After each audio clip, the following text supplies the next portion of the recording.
This is the Black TV Show podcast hosted by Miriam Temeskin.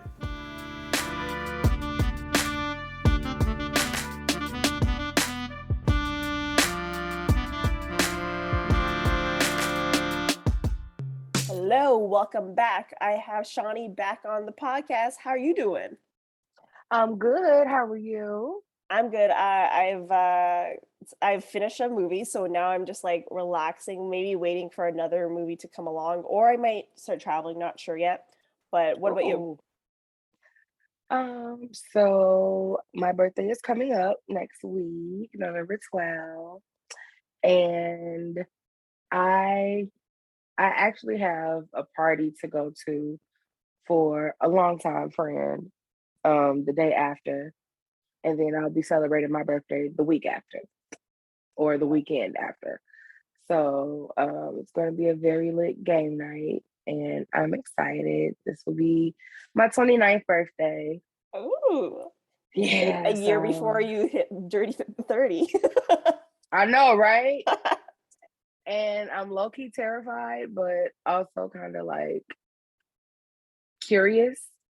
So we'll see how this goes. Just for the listeners, we are recording this like a week earlier, so this will be out on 11th, but your birthday is on the 12th, so it's the next day, right? Oh, yay! Yeah. So for anyone that's like, confused. But yeah, that's great.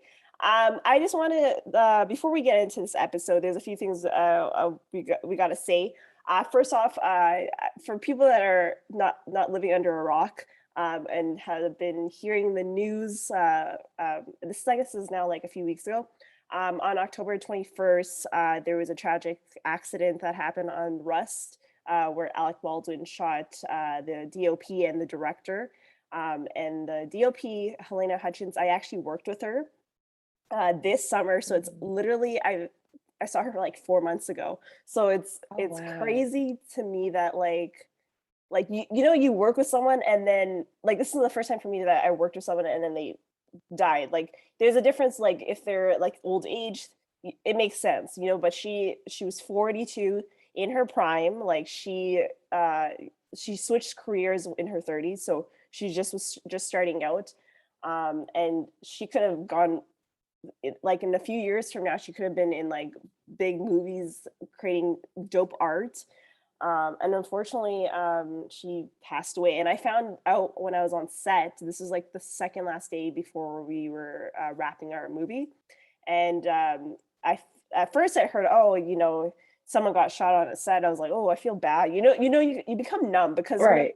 Especially in the States, getting shot is like, it's like a normal thing, everyday thing, right? Bad. So at first I was like, oh, I feel bad for that person.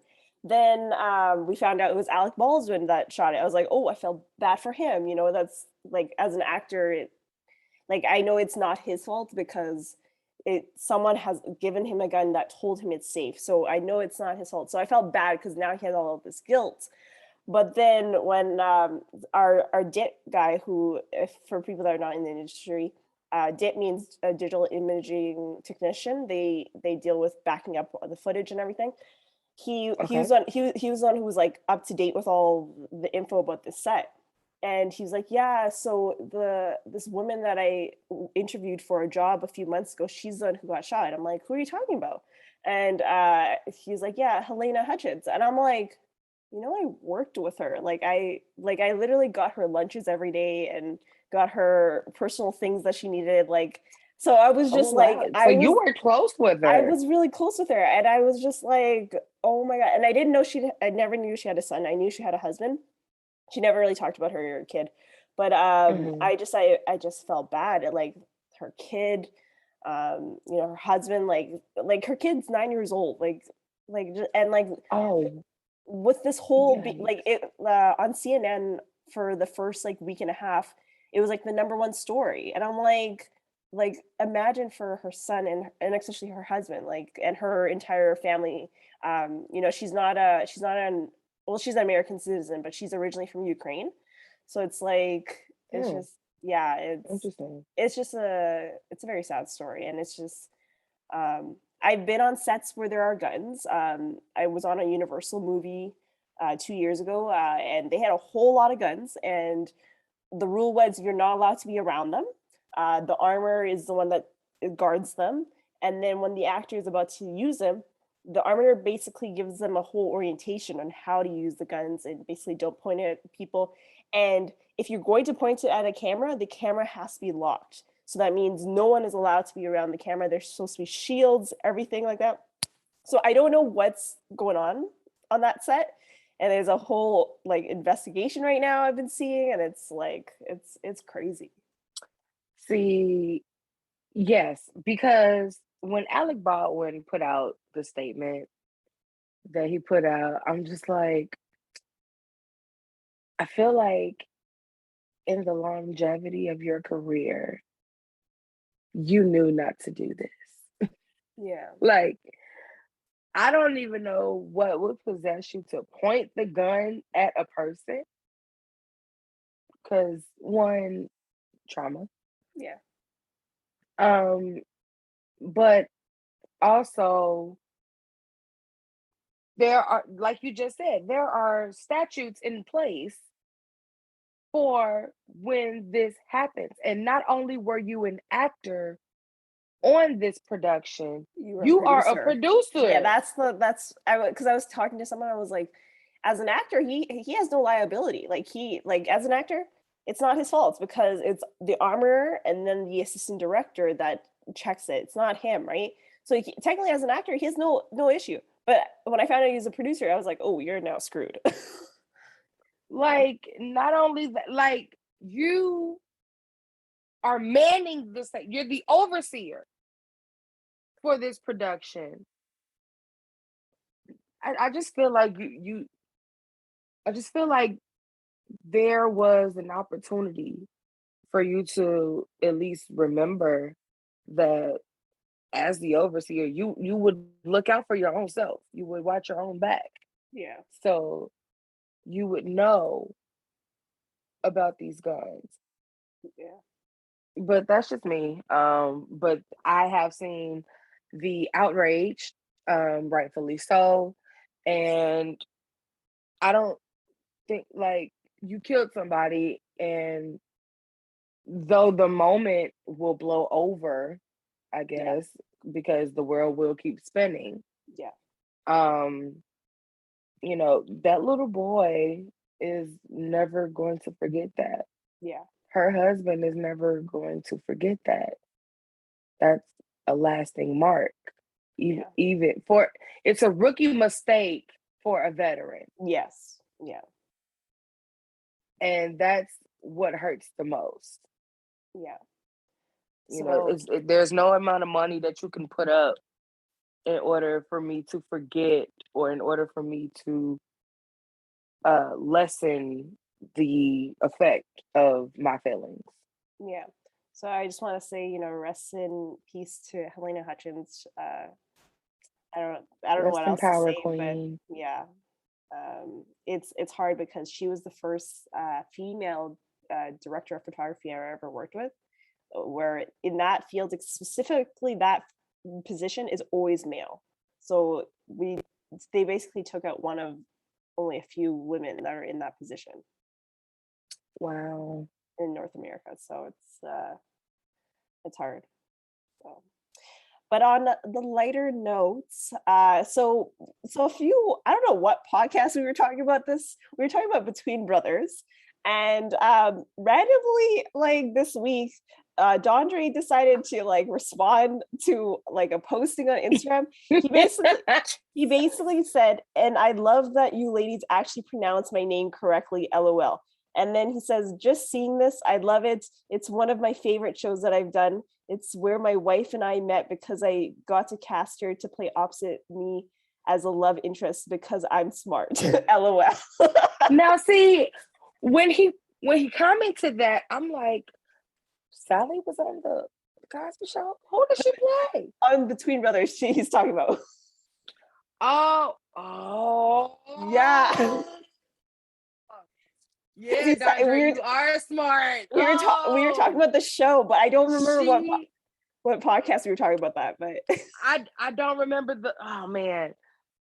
I don't remember which episode either, but yes, because I remember that I was going into depth about who was in the show, what the plot was, and all of that. That's crazy. I did not realize that. That's really smart. it is. Nikki is Sally Richardson. It's crazy. Because I've been watching it on Crackle, I think. Okay. Yeah, either Crackle or Tubi, one of those. Yeah. And there's like the slimmest chance of it being on HBO Max. Which, by the way, shout out to my cousin Africa for giving me her password. I just realized all of the shows that are on there, and The Parenthood is on there. Like, there's a whole lot. Oh my God. Like, I spazzed out seeing all of the shows that are on there, even from the Hanna-Barbera cartoons and the nostalgic movies that are on there. And I have to catch up on Insecure. But I've been talking about that lately because, like, do you at least watch episode 1? No, because I don't have HBO. I thought I did, but I don't. Okay. And then when I got the password, I was like, all right, bet. So I'm going to be catching up like rather quickly so that I could be on time on Sunday. Yeah. Because I want to be able to see what this hype was about Tiffany wearing the AKA crest. Yeah, I don't know much about sorority, so I can't really like speak on it, but it just seemed very weird because, like, me as a person that works in the film industry, everything that you see on your screen that has something to relate to real life has to get cleared. There's a whole clearance team that clears it. Usually we pay money, or whatever we're showing, they pay us money, like if they want like a ad in a way, or like a product placement kind of thing. So I'm a little confused because especially with HBO, it's a big studio basically, so they would know how to clear things up. So I don't know I didn't understand the debacle of it, the whole thing. It didn't make sense. So okay, so I went to an HBCU, which is a historically Black college and university, and there are what's called Black Greek letter organizations, or the Divine Nine. And as with any Greek letter organization, you do not rock their letters or, their colors or anything, not in their name. Yeah. If you are not a member. So if we could, so on a different world, yes, there was Alpha Delta Rho and Kappa Lambda Nu.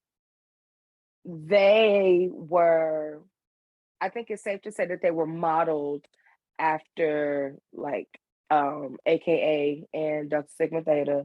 Yeah, and so Sigma they Gamma were Rho. they were real. They were like fake, right? They weren't real, right? Yeah. And Kappa Lambda Nu was Omega Psi Phi, Kappa Alpha Psi, and maybe Alpha Phi Alpha, and colors it was basic. The girls were green and white, and the guys were purple and white. They didn't cross any boundaries with that. They just left it up to interpretation. Yeah. But even in regular episodes, you would see actual members as background characters who are actually wearing their paraphernalia. Yeah. You cannot have that going on, A, if you are not a member, or B, like you said, it's not cleared. Yeah. So something happened. Debbie either got that cleared or those extras were actually members. Yeah. So it is very much disrespectful to the organizations if you were to rock their paraphernalia and wear their colors in the name of them. Yeah. So I could put on a pink and green outfit just because I bought it off Fashion Nova, Yeah. but it can't say AKA on there, Yeah. or I can't throw up their hand signal. I just have an outfit that happens to be pink and green. Yeah. So, but these are just things that that are assumed to just be known. So, I understand the uproar. I'm not a member of an organization, but I have friends who are, and I get it. Yeah. Totally understand it. But I'm kind of under the impression that possibly they did get it cleared to do so. Because the way that Princess Penny was going off on Instagram, the way that Issa was letting them have it, the way Amanda was letting them have it, the way Natasha was letting them have it. Yeah. I'm like, oh, okay. It has to have been cleared. It just maybe, I don't know, the organization itself didn't tell their members. I don't know. But yeah, because I do know, I think like the national president of AKA released a statement to them, and then later got legal. So there's some confusion there, but I want to be caught up nonetheless. Yes. And you know what? Another show that I've been, because see, now I got a lot of free time on my hands. So my boss, I was telling him how I want to work in Atlanta because he works a lot. He's a producer. He works a lot in Atlanta, and so so I was telling him I want to work in Atlanta because there's so much Black content being made out of Atlanta. Mind you, he's not Black; he is a white man, but he works a lot there and works with a lot of Black people. So he was like, "Well, have you seen the show Atlanta?" And I'm like, "No." I've seen the. You haven't seen Atlanta? No, I've seen the movie ATL, but not not the show. So Atlanta. now I'm starting watching it. I'm on episode 2 right now, but I am gonna continue watching it until I get to the end, and then I'll like screenshot it. I'd be like, I watched it. Now can I come work in Atlanta? There is an episode, I don't know the number, but there's an episode called BAN. That's my favorite episode of Atlanta. I'll be looking for it. It's set up as if you're watching TV. Oh wow. I didn't pick up on it at first, but you will see when you get there. The show is called Montague. Okay, so just remember that. I will. You will see why it is my favorite episode when you watch it. I'll be watching out for it. It is the best episode of the whole show. And I wish that there were more episodes like that. Like Atlanta itself is already like a deeply mental show as it progresses. Yeah. Especially like in season 2. And then season 3. Season 3 is coming. Right. Season 3 is supposed to be coming in 2022. Yeah. I'm like, well, took you long enough, Donald, bruh, because I've been waiting. You make it Guava Island and everything else, bro. Come on. But Atlanta season 2 really made you think a little deeper, and situations were kind of like a bro, what type of situation. So yeah, but yes, continue watching Atlanta. I was an avid watcher since it came out. And yeah, I'm excited. I'm excited too. I'm using my free time to watch all shows I can, because once I start working again, I have no time for that. But anyways, we're gonna get into this episode where I call it like the recap of the recap, because literally we're recapping episodes that we've already recapped. But so that's why I was like, I got to bring someone on here that hasn't recapped half these episodes. But because for me, I already said what I gotta say. But basically this so we're doing the Cosby Show season 4, or sorry, yeah, season 4 episode 8 and 9. So we're actually doing 2 episodes because it's literally all one thing. And Right. it's called Looking Back. This episode aired November 12th, Ooh, 1987. wow. Yeah. It came out November on your 12th is a birthday. lucky day. It's Yes. crazy because the actual day I was born, so I was born in 92, it was a Thursday, and an episode of A Different World aired that night. Oh. And if I'm not mistaken, the episode that aired, 87, 88, 89, 91, 2, season 5. I just know Diane Carroll was on the episode. Was it the Thanksgiving or the, oh no, sorry, the one that when they're engaged and the both her That and could be it. yeah. Could be round about that time. I have to go back and look. But yeah, my birthday is special. I know it. So we start out, so basically Sondra and Elvin, they've had their first fights, and Elvin decides to come to Cliff and Claire instead of his own parents. I don't know why. And He did say that he went to his parents' house, but nobody was home. but still, I would have gone to my friend's house. Right. You were, You know, oh, you're right. so that's not an excuse. But You're anyways, right. this episode is basically flashbacks from previous episodes. So while they're telling Elvin about basically their life in the last couple of years. So we start off as, Claire's on the phone. Sondra is talking to her, saying like they got in their first fight as a married couple. And Claire was like, "Don't worry about it. Like every married couple fights, and you'll be fine after that, right?" And then, Mm-hmm. all of a sudden, Cliff is like, "You remember our first fight?" And I'm like, "I don't think that's a thing you want to remember." Well, it's not a thing to remember as in something to hold on to, like for you to use for as leverage later. Mhm. But sometimes you just have those moments that kind of just make you reflect, Yeah. especially when you have time under your belt. Because Claire also said before he said that, she said, what did she say? I just had it. Remember when we first fought? Right. So Elvin was like, "You guys fight?" And she said, "Yes, over the smallest thing." And that's what prompted him to ask. Yeah. So it was kind of like a man, we used to fight about this, that, and the third, but look where we are now. Mm-hmm.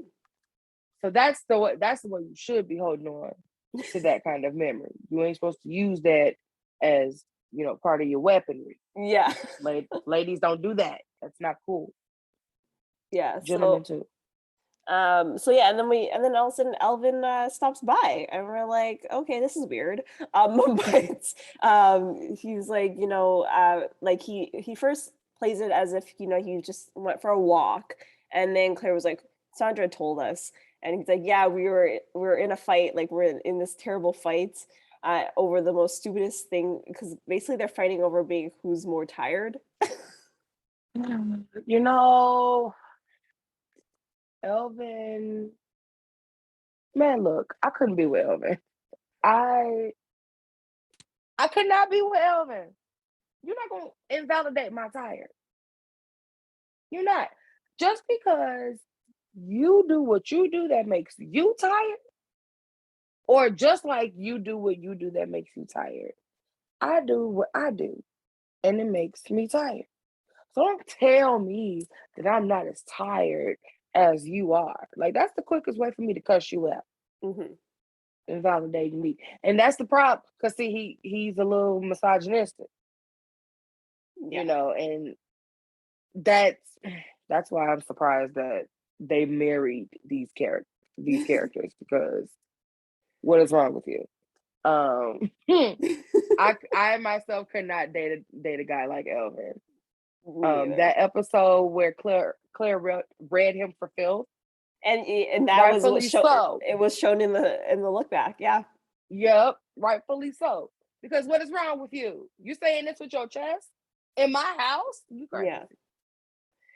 And so Alvin points out that Sondra apparently told him that when they were dating, the parents told her to find basically date other guys. And Mm-hmm. Alvin was like, I don't think that's true, right? And then they're like, yeah, it is. Actually. And then they flash back to the episode. It's season 2, episode 4, "Cliff in Love," and they showed a few clips from there. They first showed when they told Sondra about looking for another guy. What's your thoughts on that clip? Um, where they were telling him maybe that she should find somebody else. Yeah, like Oh when they yeah, were she in said season 2. now that you guys have Yeah. broken up, why yeah. Honestly, I wasn't mad at it because Sandra was still young. And honestly, her and Elvin, all they ever did was fight. Mm-hmm. And regardless of what they fought about, you always button heads. Yeah. Now it's crazy because I had a friendship in high school with a guy, and it seemed like we always bumped heads, or we never agreed on stuff, and our moms couldn't understand how we were friends. Mm-hmm. But that was the foundation that our friendship was built on. Like, we had things that we agreed on, Yeah. but like we just enjoyed arguing about stuff. It would be little stuff like I don't like mayo, but I like Miracle Whip.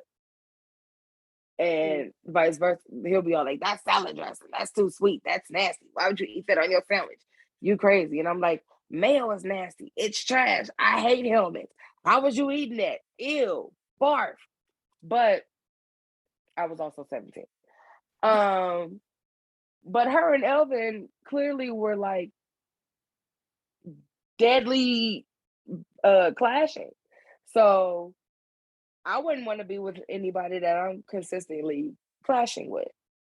So I wouldn't have minded, especially if we broke up and you getting on my nerves. Yeah, I'm about to go out with somebody else. Yeah. Because why not? My friends hooked me up with this guy who equally has a future, and we can see where it goes. Mm-hmm. So yeah, I think it would be the same advice that my mom would give me. Yeah. She probably would tell me something like that. So yeah, And sounds normal. and then they like fast forward through that episode to where Cliff tells the guy, the one guy that she starts dating, like that he's in love with him. Not right. That was a little creepy. He's like, so why am I here? Because you're the guy I like. It's crazy because first of all, that's Joseph C. Phillips, who plays Martin Kendall eventually. Yeah, which is weird. I hate how a lot of shows back in the day did that, where they brought back that person. They recycle people, like we're not supposed to remember who they are. I'm like, nowadays that would never happen because there's so many actors out there that you can get a new actor. Yeah. Like, but I guess back then there was not much of an option, I guess. But well, it could either be that, or I'm thinking that maybe they were trying to see who they could have recur on the show. Yeah. Because you see Theo rotates friends. Yeah. Which in real life, you don't do that. Not well, I don't know. Well, you usually have that like one friend that's there for most of your life. Which is Cockroach. Yeah, and then unfortunately, that rumor of him not shaving or cutting his hair is the reason why he didn't continue the show. I don't know if that's true, but it is. If he had continued the show, he might have not been on Martin, so it doesn't even matter. Yeah, I don't know. Yeah, actually, you know what? That might be true because I think he did a video or an interview with Comedy Hype on YouTube, and I think he touched on that. Mm-hmm. So that means I need to go back and watch that. Yeah, but they used a lot of actors, or they recurred some actors for different roles. I guess maybe to see if they could possibly be permanent. Yeah. Somehow. I don't know. Yeah, I don't know. Possibilities are endless, I guess. And then we continue on to that same episode, but Claire points out that what what Elvin thinks is so like misogynistic basically, and so she Mm-hmm. brings up the time like when she tried to offer him some coffee, and you remember the whole thing was that was like craziness how she talked to him. I'm just like, Yeah, like she was the epitome of a Black woman, like, and she did it in such a way where she maintained class, mhm, but she still exuded the energy that was needed yeah, for that statement. Um, it's almost like with parents, how they develop the look. Like sometimes my mom could look a certain way, or she could take a certain position, and I would just know, like, okay, all right.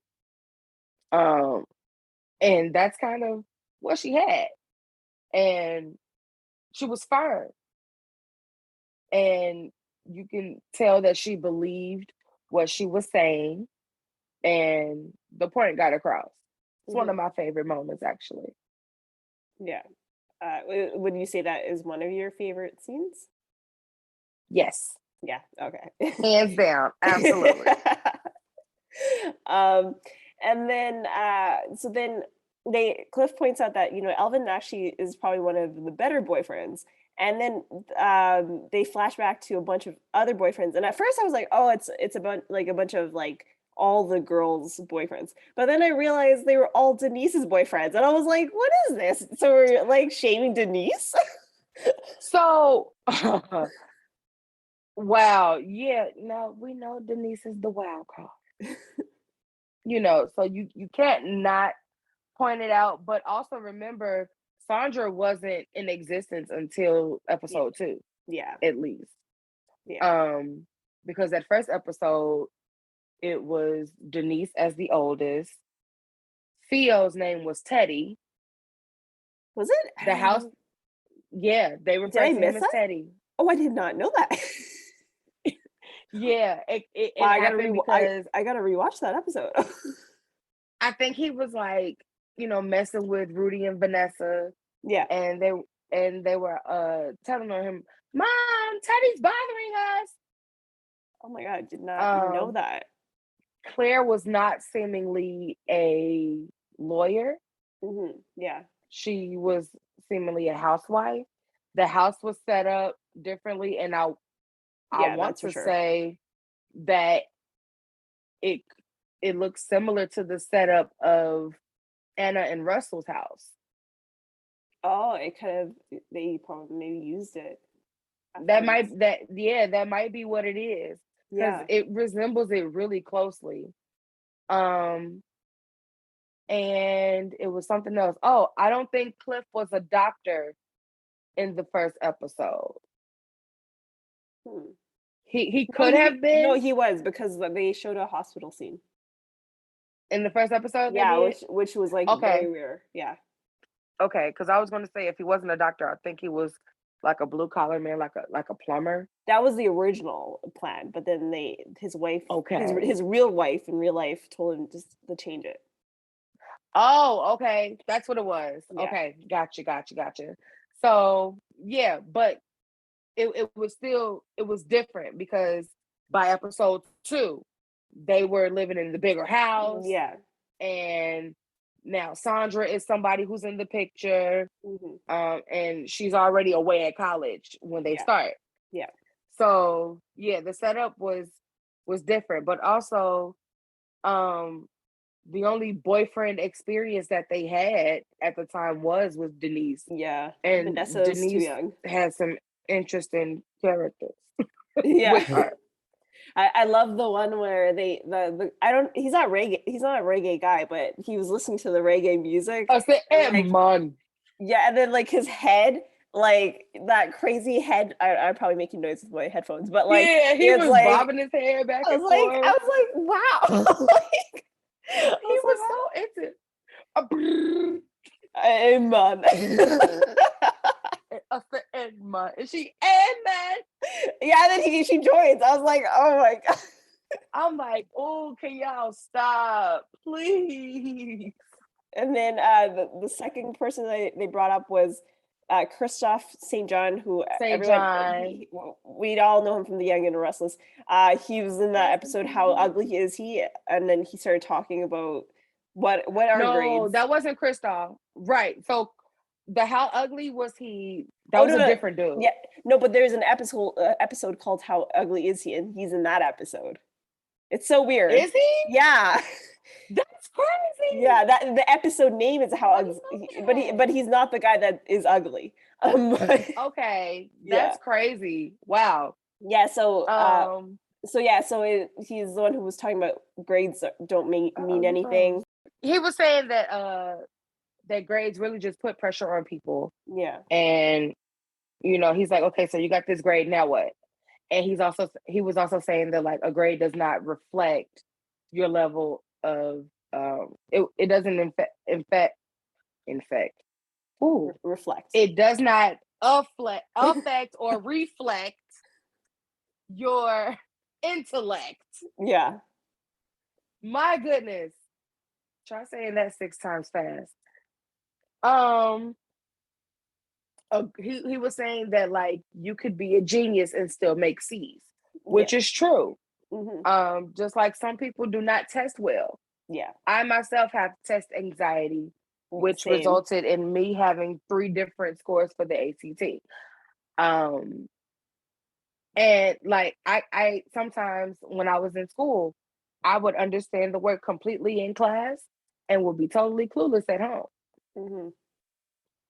So he was absolutely right. Grades do not reflect your intellect, and I guess essentially grades are a social construct. Mm-hmm. And they were created for people to be on a certain intellectual level. But if we did not have grades, I mean, like, is there even schooling? Exactly. Like, would we even learn? Or I mean, not to say that we wouldn't learn about something, but your grades just reflect your mastery. That's really what it is.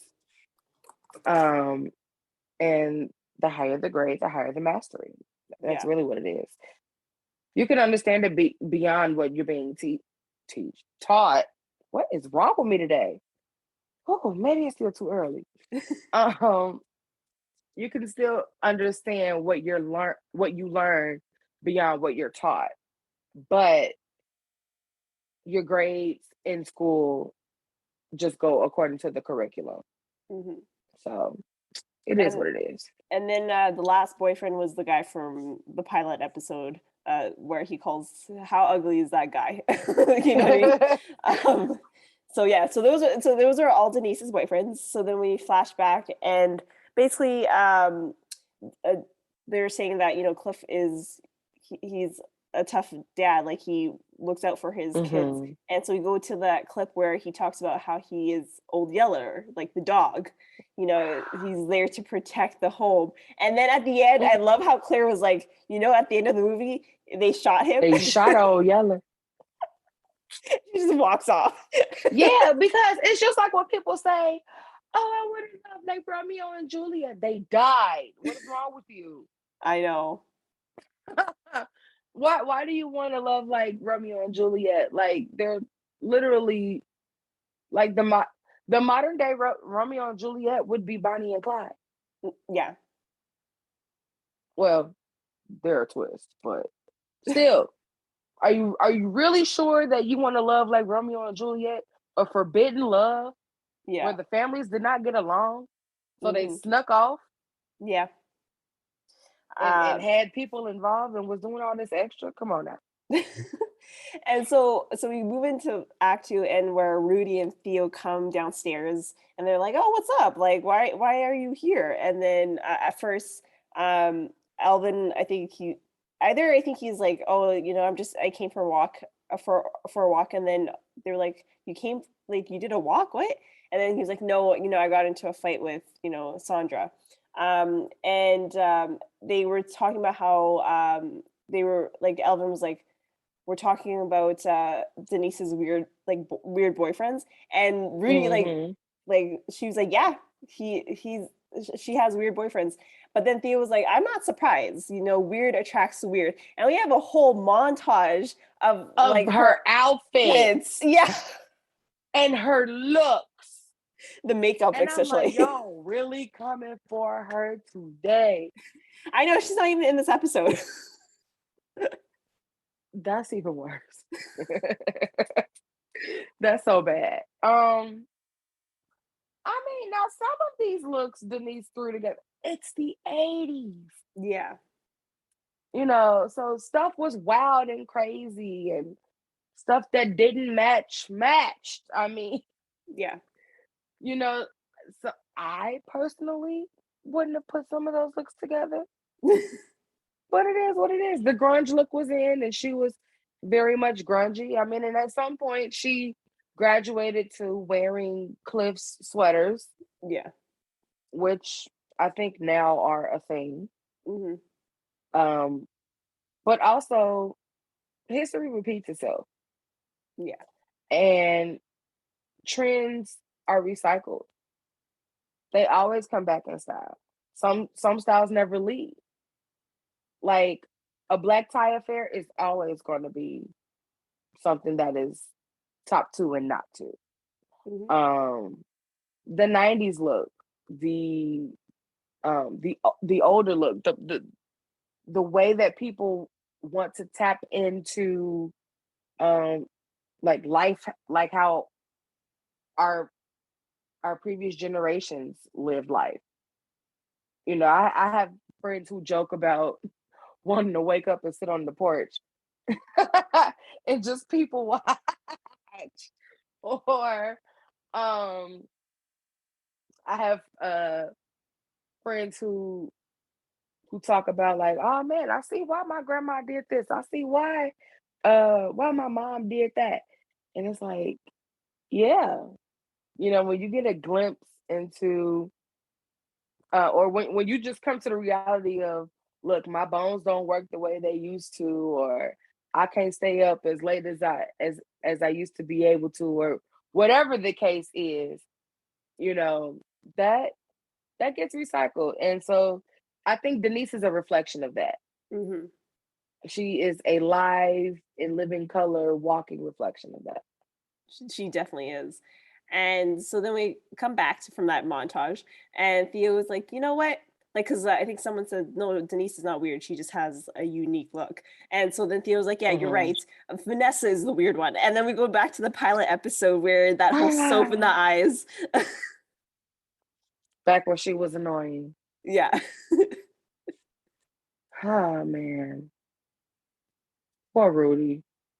That poor Rudy. With the soap. It was just like, it's just hanging on her head. Like, It's right. She has like this big gathering of soot on top of her head, and Vanessa is all, Dad, Denise took too long in the bathroom. And I was watching Rudy say she didn't rinse the shampoo out, and the shampoo got in Rudy's eyes, and now Rudy could possibly you be blind blinded. for the rest of her life.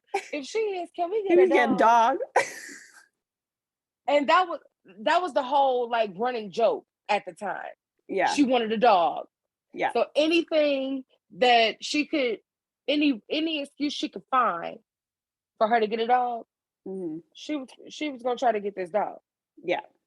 And it's like, girl, you gonna disregard the whole fact that your sister's eyes can burn to blindness, all to have a pet. Yeah. That's what you want to do. All right. Even though Rudy gonna be needing that dog because she gonna be blind, but go off.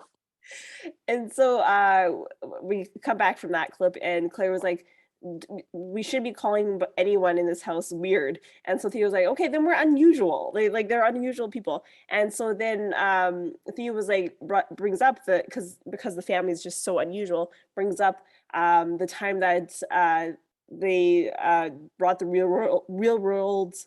See, I'm having trouble speaking right now. Real world to the house because he wanted to see how it's like to be out in the world, basically. Which I liked the Those episode. It was a funny episode. I enjoy those creative episodes Hmm. because one, that's a very clever way to teach a lesson. Hmm.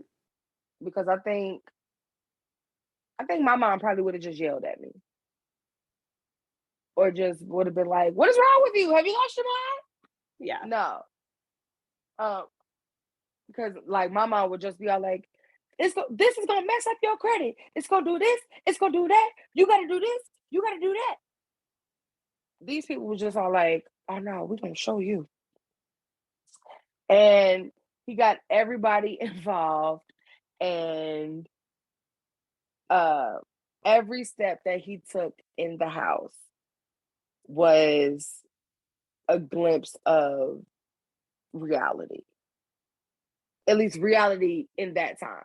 Hmm. Um, so I I can only imagine how much rent was back then. Well, you know what? Rent probably was the same amount back then as it is now,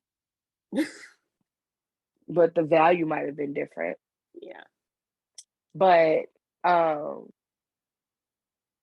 but the amount of rent that he was gonna have that they, told him that he was gonna have to pay for the small space, which is Hmm. very true because here in Chicago, you could pay up to $1,000 a month for a studio. Yeah. Some of them are like 1,200, and it's like I think not because I will not be paying that much money to sleep in my living room. Absolutely not. I'm gonna have at least one more dough. Yeah. But but yeah, um, it kind of reminded me of the first episode where Theo was all like, "I want to be regular people. I'm not going to college. No problem." Yeah, and that came up in this looking back episode too. Yep, sure did. And Alvin says that whole real world part seems pretty unusual, and Claire's like, not in this house. Remember the Not time in this we house. remember when Rudy's fish had a funeral? Like that was crazy. And then she was like, like she didn't want to be part of it. She was like, I want to watch TV. Like I don't want to be part of it. A part of it. And then when she came back, she was like, I want privacy. And first of all, a 5-year-old that knows the word privacy, I was just like, Privacy. I'm like, I didn't know what privacy was when I was 5. Like that's crazy. And then we find out that she wanted privacy so she could use the washroom or the bathroom. So And she was just so cute, fully bashful. Like, because she covered her face after saying it. And I yeah, was like, I wonder if that was a natural reaction or if they maybe. told her to do that because it looked really, really, really natural. Yeah. It looked like she kind of felt weird for saying it, Yeah. you know. Have you ever seen Cosby Show? Kids Say the Darndest Things. I've seen clips of the new version with Tiffany Haddish. I haven't seen. Oh, okay. So, once upon a time, HBO used to play the episodes of Kids Say the Darndest Things, and I was so hooked on it. And some of the things that the kids said, so like since you've seen it with Tiffany, like she Mhm. asks questions Yeah. and just lets them run wild with their answers, or just you know she asks them questions to see where their head is. Yeah. And he did that as well, and Rudy kind of reminded me of one of those kids. Oh. you know One kid was asked like, who takes care of you? And she was like, my mom. My mom takes care of me. My mom. Why spelling it out? Because she's like 5 and knows how to spell mom. And it's like, look what I can do. And so yeah, Rudy, she was the star of the show. Good job, Keisha. And at this point, we're in season 4. Rudy doesn't even remember this, which is so true because as an adult, there's a lot of things that my parents told me that I did, and I don't recall. And they're like, you did this when you're 5. You did this when you're 4. And I'm like, I don't remember that. So I really related to her. She's like, I don't remember doing this funeral, and that makes sense. Right. And it's like, yeah, you were like 3 or 4 when it happened, you know. I like the fact that that the fish's name was Lamont. One, because that's my boss's name and it's hilarious. But 2, because I have a thing about people naming their pets human names. Yeah, Like it's just comedically weird to me. it is weird. Like I would not be like getting a dog and naming it Winston. Like I'm not going to put the thought into naming my dog like I would do naming my kid. Yeah. Like, and so when you have a pet whose name is not Spot or Dog, like it's funny to me. So like when he performed the service, he's all like, we're gathered today to pay respects No, I to want to a watch friend. television. I want to watch television. I want to watch what are you doing? I have on a dress and my hair is done and we're about to flush my fish. I'm over it now. Yeah. And he was mad. He wasn't having it. And Claire's all like, Cliff, if she doesn't want to have the funeral, maybe we shouldn't have the funeral. We dressed up for this. Yeah.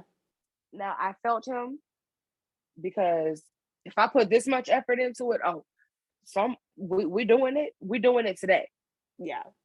Like and you can watch a TV in a second. And since Rudy doesn't remember that, she does remember when Theo got his ears pierced. And we go to season 1, I don't know what the number episode, but it's Independence Day episode. And he tries to hide it, and I love it, especially when he like hides it from Cliff, and he like moves and at first he puts the headphones, but then it's not connected to anything, so he's not bumping to no music. And he's like, First of all, I want that system. I want that headphones and what is that? A record player, or is it a tape player? It may be what's it called, the vinyl player, or I don't know. Yeah, I want that because vintage. But also it's like, dude, it's clear that you're hiding something. Like you just look slow. Yeah. Not you reading this magazine talking about and he's holding the cord in your face. Like, I can only imagine how deep my heart would sink in stupidity. Yeah. Like, oh, I really messed up this time. Yeah. Ew. And Cliff calls Theo pathetic, like in back to now present time. But then Claire was like, well, he's not the only one that makes mistakes. You also do make mistakes. And so they bring up the time where he broke Claire's mug and tried to pretend that it was one of the kids. That one was funny. Because in that episode, it's like, dude, you forgot you married a lawyer. Yeah. He said, so one of the children broke your mug and tried to put it way back in the cupboard. How'd you know it was in the cupboard, Cliff? Well, I just assumed that they broke it and put it way back in the cupboard. How'd you know it was way back? Yeah. Like you immediately told on yourself. Yeah. Ever so freely. And he tried to play it off so bad. Nope. You gotta hold that L, dog. Yeah. And then also the time where Cliff tried to eat a slice of a cake, but I'm like, you couldn't hide that you took a slice, and then he got caught. Like, right. That, and then that stash of chips that he got in the what is that, the fireplace? Yeah, fireplace. The fireplace with the chimney. He's sneaky with food. He is always eating something that he's not supposed to eat. Him with those hoagies and that orange pop and those salty chips. And then he put salt on top of the meat. Yeah. On on an already salty sandwich. It's And all. Have you noticed that it's always medical staff that's doing stuff that they tell you not to do? yeah. Like you always catch a nurse outside of the hospital on a smoke break, but I they know tell that's you not bad. don't I know it's smoke. horrible. It's horrible. Like, how does this work? I don't know. But there was also a time where they used to smoke in hospitals. Yeah. Well, that's when they thought it was safe to do. So, but Claire, so I don't know who it was, but someone was like, "Oh, it's shame on you, Dad." And then Claire was like, "Well, also you pulled things on us." And she says to Theo, and so remember the time of the shirt story episode where he wanted that Gordon Gartrell shirt. Okay, so And then they this? showed the aftermath also of when Denise made the shirt. Right. That's another classic episode. Just that shirt alone. For a very long time as a kid, I used to think that Gordon Gartrell was a real designer until I learned that Gordon Gartrell was a producer on the show. And I'm like, okay, I see what y'all did there. It was just really interesting to me. And then I started to see that some other TV shows do that as well. Yeah.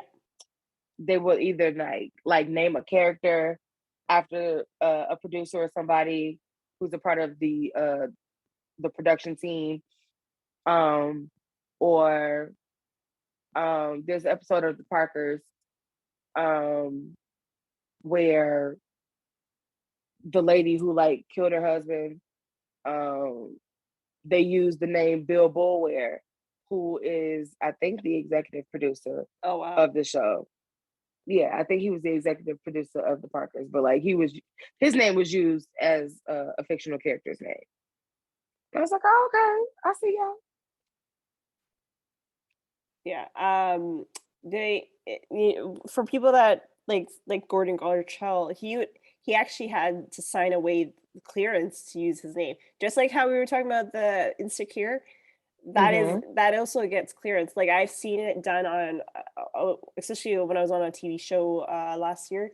They had to clear all the names because there could be people in different, like if like a lot for me, because most of the time when we make movies, they're based in Minnesota, so they always have to search if that person there's no one with that name in Minnesota, because then we could get sued for using that person's name in Minnesota. So we get cleared. So it's another thing with that. So at least for people that are on the show, like the producer, they can sign off, be like, yeah, I want to use my name, like, so it's easier. So it comes back to this whole clearance thing, but yeah, it's cool to get to use your name as like, I hope to one day use my name in a movie or TV show, you know? For real. Yeah. But let my name become a household name. Yeah. And so Alvin was like, wow, I now understand Sondra based on all these experiences in the family. I wonder why she never told me beforehand. And Cliff was like, because we thought you might not come to the altar to get married, and they would never got married, which we've never seen on the show. So, but we end the act 2 and we go on to act 3, which now this is episode 9. And Vanessa comes in after, I guess she's eating an apple. She just came from the kitchen, and she, learns about, Alvin and Sondra had a fight. And Claire mentions that, every married couple has fights, including them. Like they remember the time that they fought over, if Claire died, like if Cliff would remarry to a younger woman, because that happened to his boss or his coworker or something like that. So I felt like they switched up that storyline. Oh wait, no, they didn't. I'm lying. I remember the episode now. I was about to compare 2 different scenarios. Do you remember the episode where it was, I want to say, Cliff's 50th birthday, and his friends came over? Yeah. and one of their friends, Mark, brought his daughter. Yeah, I remember that. And their situation was that he cheated on his wife. Mm-hmm. You thought no. So this is when his coworker, I think his wife died, and he ended up dating a younger woman. Yeah, and I think they brought her over to the house or something like that. Yeah, and they did a hypothetical. And Claire wasn't having it. Yeah, like they did a whole hypothetical, like what happens if she died, and then they thought about it, and to the point where she literally like jumped over him, like, you want to keep my picture up? Yeah, that was hilarious because you could see that she wasn't like completely serious, and that kind of reminds me of there's this video that went viral, I think this year. It's a baby and her dad, and in the camera she kept saying, "You love me?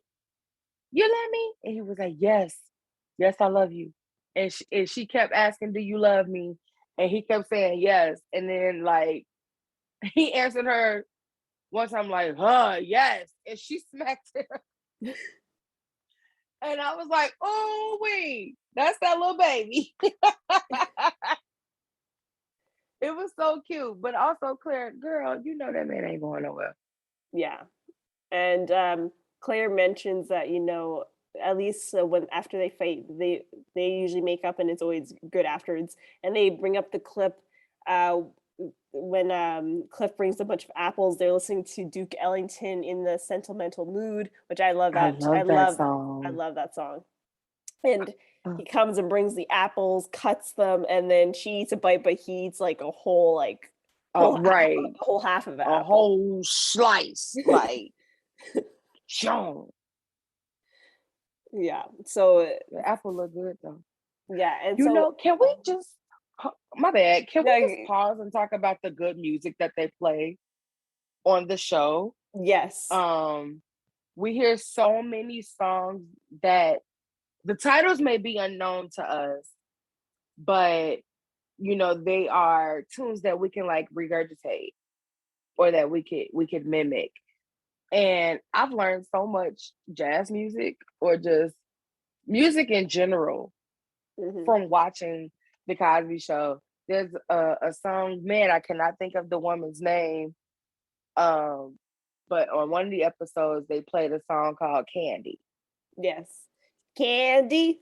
I remember that part. I call my sugar Candy. I played that song just to listen to it through and through. And I said, oh, girl, you love this man. Mm-hmm. It was so good. And now I love that song. Like, I have it on my Apple Music. I'll just play it whenever I feel like it. And now I knew about In the Sentimental Mood before the show. Okay. But that's also one of my favorite chill songs to play. Like that's one of the songs like how they did in that episode. They just laid back on the couch and just took in the moment. Mm-hmm. And then the episode with the Night in Tunisia album. Oh, yes. That music that they played, oh man. The dances that they were doing while the music was playing, that's kind of like how I'll be dancing to music that I like. There's no telling what my body is going to do when some music that I like comes on. And I think there was it BB King that came on? And yes. Oh yes. BB King was on there. Miriam Makeba was on there. Yes. Miriam Makeba, Lena Horne. Oh yeah, I forgot. How did I forget her? Amanda somebody, the lady who was doing the voice lessons. Oh, I don't know her name. Her name is Amanda something, but she was on there. The group that Russell sang with, they were an actual group. Mario. They were? Yeah, they were an actual jazz group. Mario Blancos, I think his name is. Oh, okay. Mario Blanco or Mario Barrio. It's something Mario somebody. Mm-hmm. That was a real group, including the guy who was real loudmouth and gave Russell the $100 for the ring. He was an actual musician. Oh wow. There's so many greats that come through on this show in every industry. Who was another singer that was on? I really wish they would have had Michael Jackson on there, especially since they mentioned going to his concert. Yeah. They did mention about that. Yeah, but Stevie, that's who I'm thinking Stevie of. Wonder. How did we forget him? How do we forget Stevie? But like, so many wonderful artists, so many people in different capacities were on this show. And if I could have been a fly on the wall, I would have been so grateful. Yeah. Because wow, my goodness. And maybe that's the history buff in me. All the conversations I would have with so many people in history. Like I think about sometimes what I would say to people, and some of the stuff I can imagine would probably be like wild in their eyes. Like I would probably ask Dr. King, "What's your favorite color?" and be for real about it. Yeah.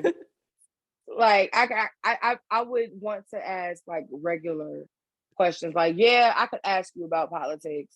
Yeah, I could ask you about the church, but I want to know like what does your face look like after you take the crust out your eye? Like, what do you think about when you just sitting up watching TV and eating your fried chicken and drinking your sweet tea? Like that's the little stuff that I want to know about, you know. But yeah, it's really thrilling actually just to see the people that come through on the show, because also you kind of just feel like you're there. It's like you feel like you're there without knowing that you're there. And so we come back from that great clip to Elvin saying, "Wow, it's amazing that you guys could still be romantic after 23 years." And Claire was like, "It's not the 23 years that makes it amazing; it's the 5 children." And we go through it's like a montage from when the whole fight between Denise and Vanessa during the episode Vanessa's bad grade, and then the fact that they pushed him over. And also the clip where he's trying to take off Rudy's snow gear. Yes. Upside down. That's the funniest. It was so cute. I'm like, and I looked and was like, you can't tell that the girl got on stockings? Yeah. But I don't know, because men, I guess, weren't really involved with kids. Like back then, it was still a time where, the mom was predominantly involved with, getting the kids ready and, taking care of the house, all of that. So more than likely, Cliff did not dress her because, as we can see, Rudy looked like she's breakdancing while he's trying to pull these stockings off. And then he's like, I didn't know they were hooked onto her there. Yeah, and then we get the slumber party where the bucking horse, and we see Alicia Keys and Peter. Yes, yes, we do. And then we also see, and then the last one is when for the Macbeth episode where Cockroach is trying to get the record, and the whole snowball fight. Throwing the snowballs. Yeah. So it was a whole montage of all that put together. Yeah. Those are fun episodes. For people who would be like, Alicia Keys. So if you watch this episode of the Bucking Horse, I want to say, is it Rudy's birthday? No, it's a slumber party. A slumber party. Yeah. And Alicia Keys, she actually, hasn't really changed. She just aged. But she's this really tall kid, and you can't tell whether she's a girl or a boy. Yeah, with the short hair. Yeah. Right. But when she's doing the bucking horse, he's like, oh, and she's going. So that's how you know that she's a girl, because she has this shortcut that I guess you could say is a little boyish. But also, but she has this grayish outfit on. Yeah. And she's tall and skinny. But also, this party was only meant to be for girls only. The only reason Peter was there is because he's like the neighbor. That's also a hint. It was supposed to be all girls. Duh.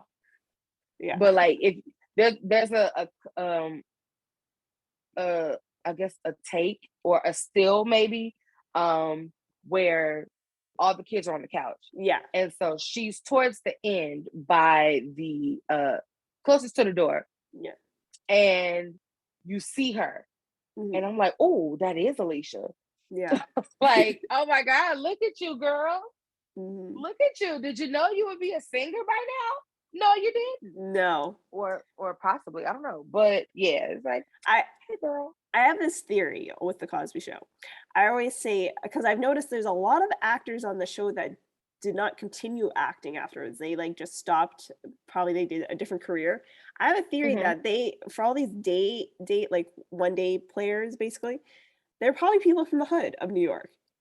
Like I have a feeling, because we know that we know. I mean, Alicia is from New York. Yeah, so I feel like she was just like, they were like, we're looking for kids, so can Alicia come? You know what I mean? Like I have a feeling. Yeah, I could believe that, because stuff was so easy back then. It was easy to get on TV. It was easy to be on the radio. It was easy to get a record deal. You know, you just had to be at the place where it was happening. Yeah. You know, so I can imagine that they were just like, hey, we looking for some kids. I don't care what kind of kids, we just need some kids. And they probably did that every week, you know, probably gave them a little $50 stipend or something, you know. Yeah. I wish I was one of those kids. I wish I, you know, was able to be all up and through somebody's TV show, but that was not the plan for my life. And I'm okay with it. But the girl that plays Winnie,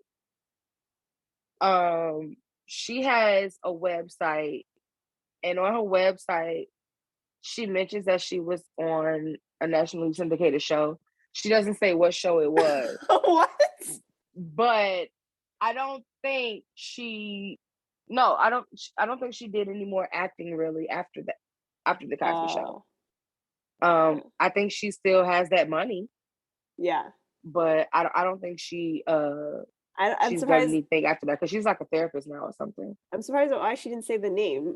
Oh, you said therapist, so maybe she doesn't want to scar her clients? I don't know. Probably. I don't know. But it's like, girl, we can look at you and tell. Yeah. Or like, you know, oh geez, no. Like, yeah. Like I could probably pass you up on the street and not stop you, but if I look at you hard enough, I could be all like, girl, you look like somebody. Yeah. Who are you? You know, but yeah. Anyways, so we so Theo oh, where am I here? Oh, they're talking about physical stamina and mental stamina. I don't know. Oh yeah, in order to be with kids, you got to have the physical and the mental stamina to deal with these kids, basically. And so we cut to where Rudy was sick, and he starts talking. He's talking about bacteria and like viruses, but he uses like fake names about it. Like, yes, the tryptochan shapes. I can't even say it. Right? It's like how Cat Williams says, "Cryptocarter cut alike." I love Cat Williams, by the way. And if you come across this podcast, please be my friend. Yes, but it is true. You do have to have a good amount of stamina to even think to deal with kids. And I can speak from experience, because I've had first grade, I've had kindergarten, I've had second grade, and now I have fifth grade. And if you don't have any type of stamina, those kids will run all over you. I've actually kind of channeled Cosby to kind of help me communicate better with the kids. The way that I am with the little ones, I just let them think I'm crazy. So, um, I had a kid who was sick one time, and this is when I had kindergarten. So this was pre-pandemic, like 2019. And one kid was like, how come people call? And I told the same story, Mm-hmm. and they understood it. So this is a good learning lesson from the episode. Mm-hmm. And but it was actually, when you think about it, it was an actually good way. It was actually a good way. I'm gonna get it together, y'all. I promise. It was a good way to actually tell the story of how the body works when it gets sick. Yeah. Which, now that I think about it, I had an anatomy lesson my senior year of high school, and I had to use like a movie or something. I had to use the plot of something to like tell the story of how HIV affects the body somehow, and I just was not understanding it. And now I get why I failed my. Did I fail it or did I get a D? Well, close enough. I graduated, but Miss Laporte, I got it now. I understand. Thank you. Sorry. Love you. Mean it. Miss you. I get it now. And so we're now in Act 4, and Alvin says like one day he hopes, when he has children, that he could be like be able to sit down, talk openly with his kids. And Claire was like, yeah, we talk about anything openly. And the kids were like, no, not remember. Do you remember the time when the episode of Denise's friend where they discussed the whole pregnancy thing?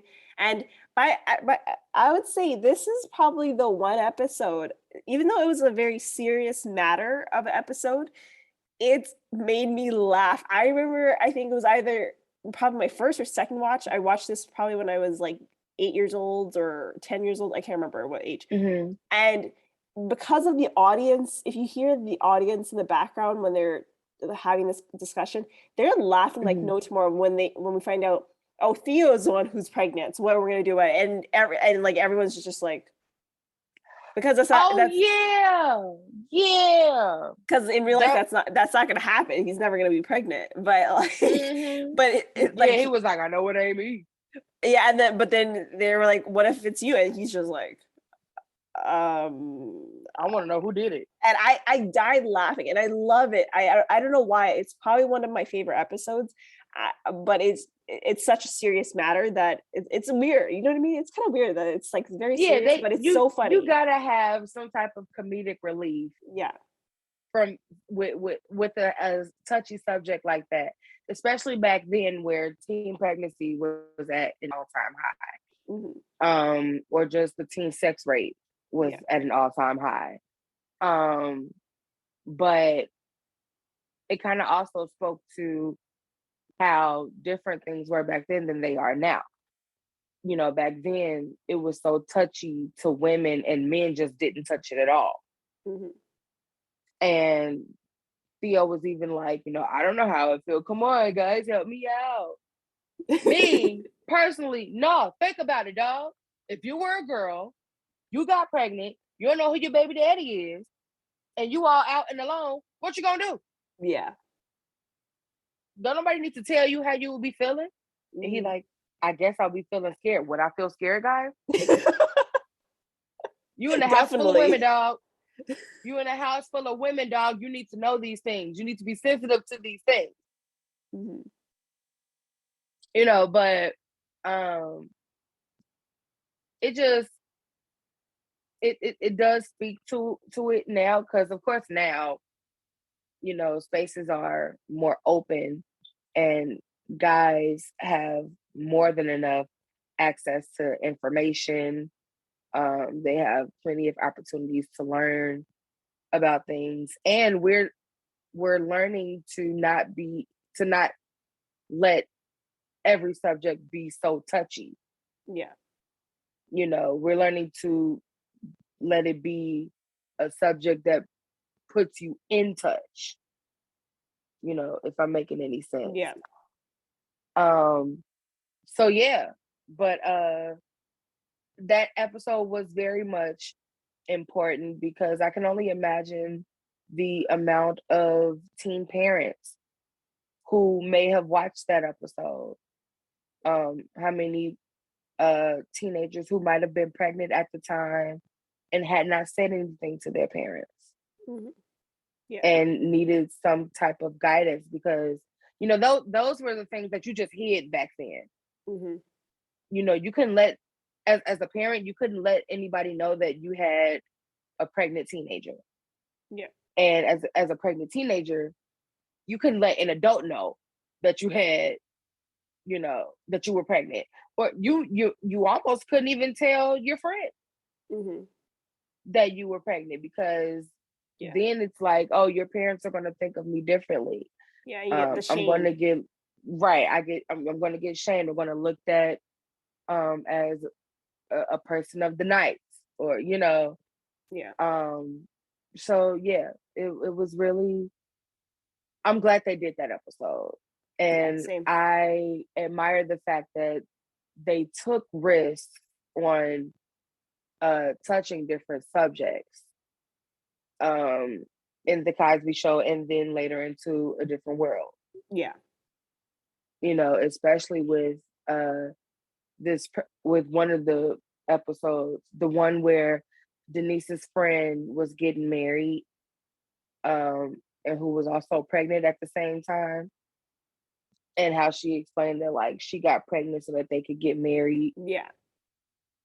You know, I was upset because I'm like, girl, you doing this just so you could be with a dude? Like, yeah, is it that serious? Like, me personally, I probably would have just felt like I would be better off just marrying dude at 18 and having my parents be mad at me.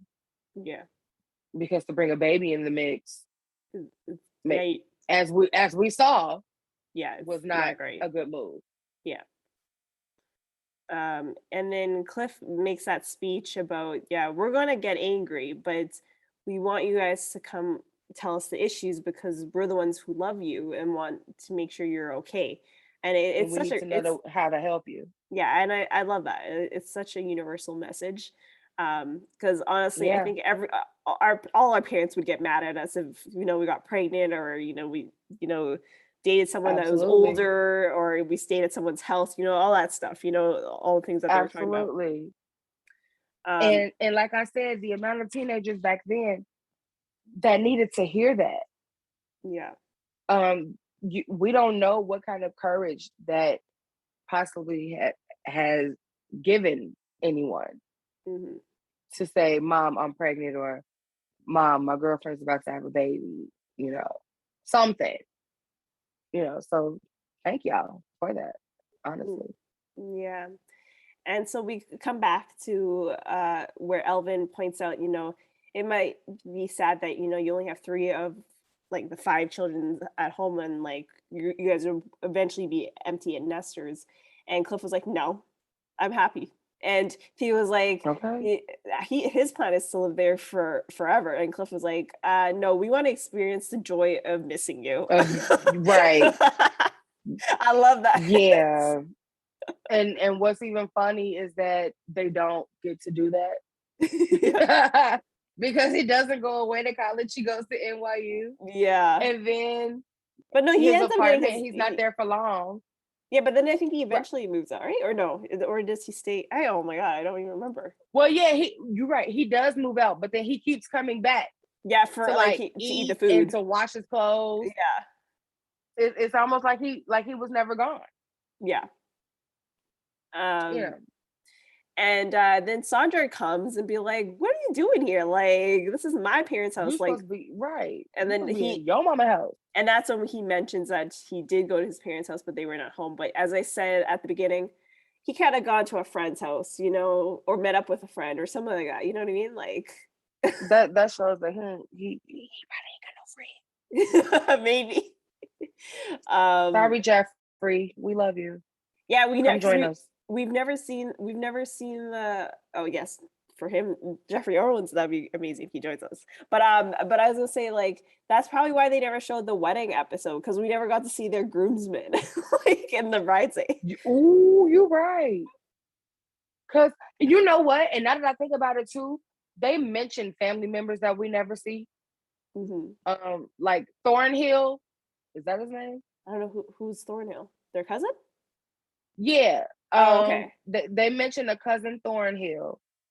And he lives in one of these college towns. I want to say he lives near, where did Vanessa go? Vanessa went to Lincoln in Pennsylvania.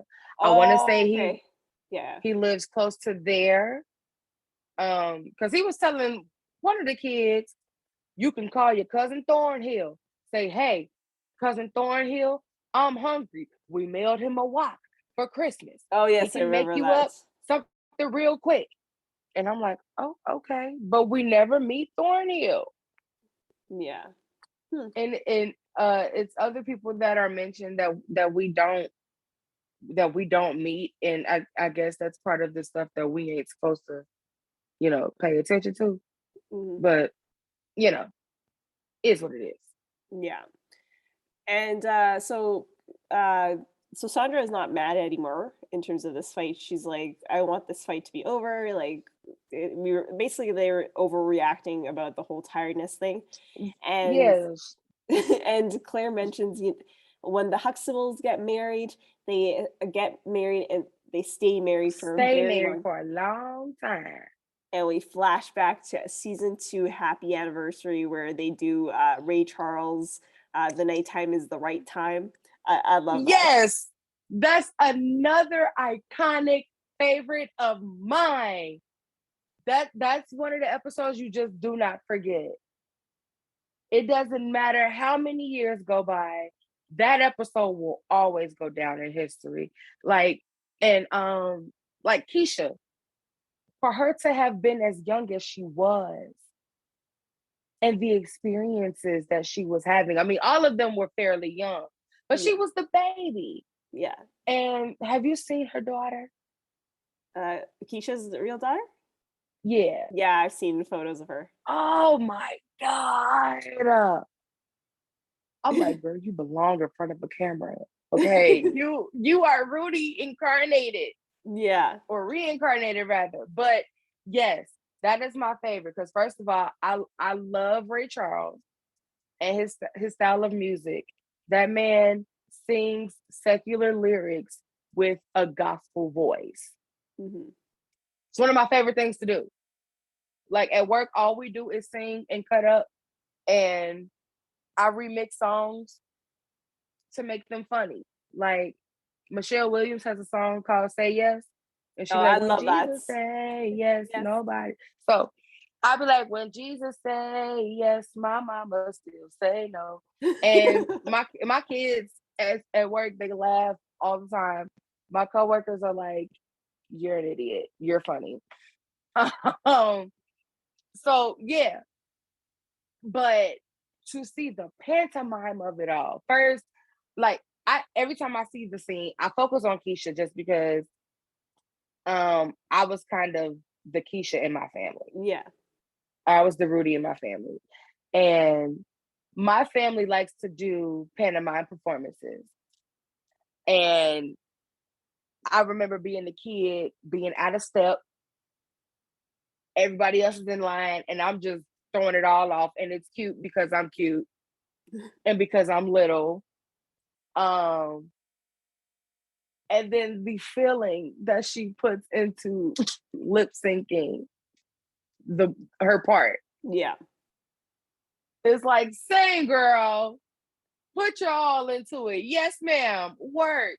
And the thing is, like, Keisha, like, she did an interview. I think this was on when they did like the reunion, like 2002 one.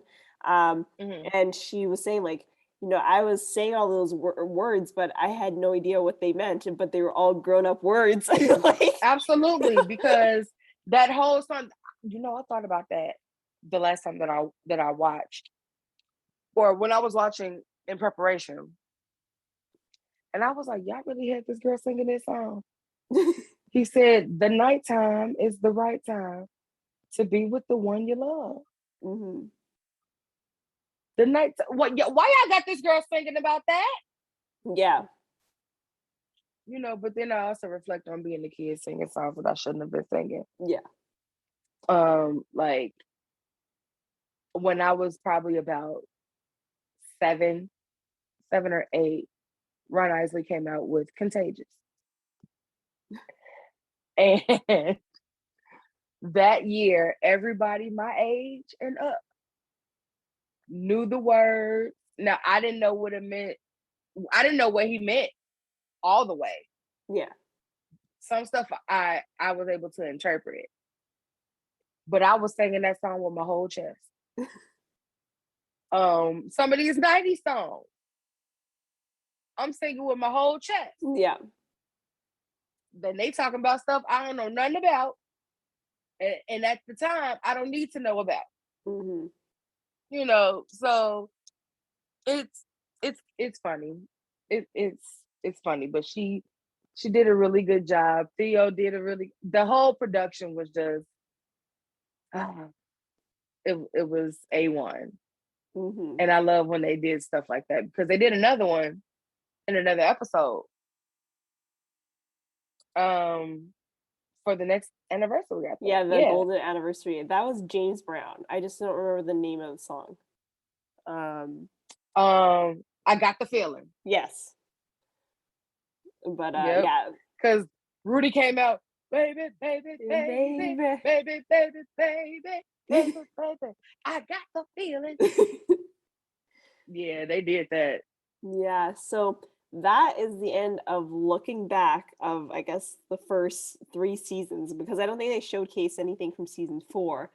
Because I would say, like, in terms of what my favorite episodes so far since we've started watching the Cosby Show, I would say that episode Denise's Friend, because even though it was a serious one, I remember I still have the memory of me first time watching it.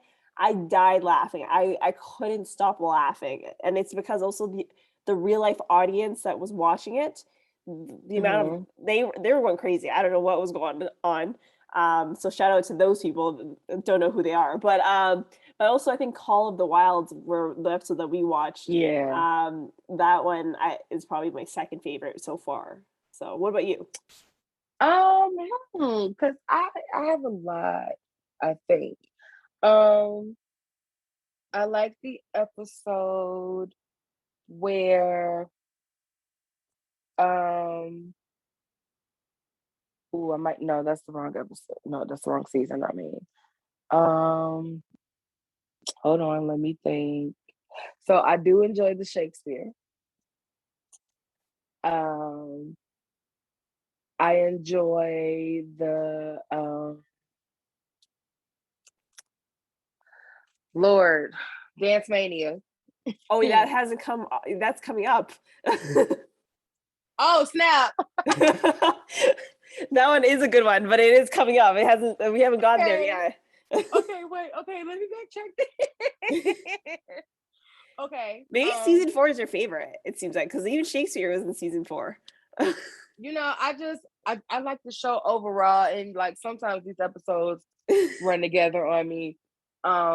There are so many episodes, you know, and it's just either there's always a lesson learned or there's a fun moment that happens. But overall, for me, is just to see the Black family in a positive light. And to see that, yes, we can live in luxury. We can be doctors, we can be lawyers. We raise up, you know, upstanding citizens, but we also go through stuff. Yeah. We are normal. There's nothing that separates us besides just who we are, where we live, and how we do the things that we do. But, you know, at some point, we are similar. And Um, I guess I'll say the 49th anniversary episode. Happy anniversary, yeah, that one. The happy anniversary episode, yes. Mm-hmm. Because I'm very musically inclined and I like the musical performance. Like again, I grew up doing that. Mm-hmm. And I grew up watching my family do it. I have jam sessions all the time with my friends, and when I'm around my family, songs come on and it's a whole concert. Or I can be in the shower and it could be a whole concert. You just never know. So yeah, I'll say that so far that's one of my favorite episodes. Oh, that's great to hear. For the listeners, let me know what your favorite episodes so far from season 1 to 3. For you, Shani, what are you up to? Do you want to let the listeners know about your social media? What you're doing? Oh, so I've been updating my TikToks lately. Um, I went on a rant about girlfriends because it was just a random thought. Like I still haven't forgiven Maya, Lynn, or William for trying to force Joan to be back friends with Tony after Tony did what she did to Joan. Which also included Dondre. Yeah. Yeah, he's in the show too. Yes, because he played Shani. And now that I think about it, he said that we pronounced his name correctly. Well, yeah. What are people calling you? Yeah, Are they calling you DeAndre? I don't know. I don't know. I'm confused. How do you not read DONDRE? Like, are they calling you Dondre? Yeah, I don't get it. I don't know. Look, Dondre, if you're listening, join us. Let's talk because we have questions. Okay, we have questions that we need answers, and we love you. Please join us. Is Robert a male or a man based on your book? Okay. Oh, and now that I think about it, when Elvin came over to the house, did he not give you Robert vibes? Yeah, well, they all give the Robert vibes. I think it's how Robert by just Elvin. comes over and he's just there. Mm-hmm. Yeah, Elvin he reminded me of Robert that way. Yeah, Dondre, come talk to us. We got some stuff to talk about. But yes, so I've been updating my TikToks lately. Please let me know what sounds I need to use. I've lately just been doing like some foodie type videos. So whenever I go to a restaurant, I make sure that I record, where I'm at, my vibe, what I ate, what I drank, stuff like that. I'm getting a lot of views on that, so yay. Other than that, I'm just preparing for my birthday and eventually for the holidays. I cannot wait to get a break from work because I need at least a good 3 days of just sleep. That's My literally body that was needs me to last reset. week. That was me last week. Man, my body needs to reset and listen, take advantage of your high water pressure, okay? If you have a good high water pressure, let that shower head smack you in the back of your back with that water because it is the closest thing you will get to a massage. It is therapy. Also, remember, sitting on your bed after your shower is very much important. Okay? Self-care is also important. Please, whatever it takes for you to be caring for yourself, do that. And I mean it. But yeah, also I am trying my hand in some other things. I think I'm going to start trying to get my feet wet into some fashion blogging, and to event hosting and planning. Ooh. So yeah, I totally have no degree in this. I am, I don't think you need a degree. I'm going into this, head first. So yeah, we're just going to see how it goes, and I'll update you as it gets updated. Mm-hmm. But thank you guys for the support that you give us, for the love you give us, the shares, the shout outs. all of that. I have a cousin who every time I send her an episode, she's playing it in her office. She's a nurse and she plays it in her office and they just love it. Oh, that's so amazing. And so I share it everywhere. Even on the Twitters, I let them know, like, yeah, come through, listen, please. Mm-hmm. Yeah. So that's about it. Because yeah, we just had Halloween. Mm-hmm. I was Arthur for Halloween. I saw that. I was like, wow, that was my childhood. Yeah, like I was upset because only one of my students knew that I was Arthur. And I'm like, oh, y'all don't watch no quality TV. But then I realized I was talking to a generation raised up on Netflix and Disney Plus. Yeah.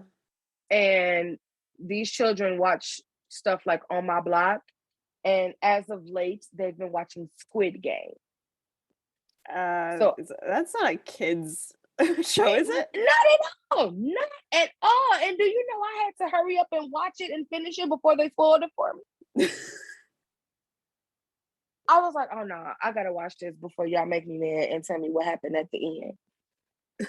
So, and Player 456, bro, we're not gonna get into Squid Game, but yeah, so that's just basically what I've been on. And I just want to get, a free minute. I'll be partying soon, and I'm excited for that. So yeah, that's pretty much all that it's been so far. Mm-hmm. Well, that's great. Thank you for coming on as usual. Thank you for having me as usual. We'll keep having you on. It's always fun having you on. Like this episode was pretty fun. Like, because I was like, there is no way I could do this by myself. Looking back, it's like this is literally the recap of the recap. So I'm like, there has to be other people recapping this. You know what I mean? So it was great. Yes, and we need to try to see if the Hillman Files will come talk to us too, because she finds some stuff too that is like, yeah, so if she ever responds to my DM. Well, she got a lot of followers, so it's a little hard.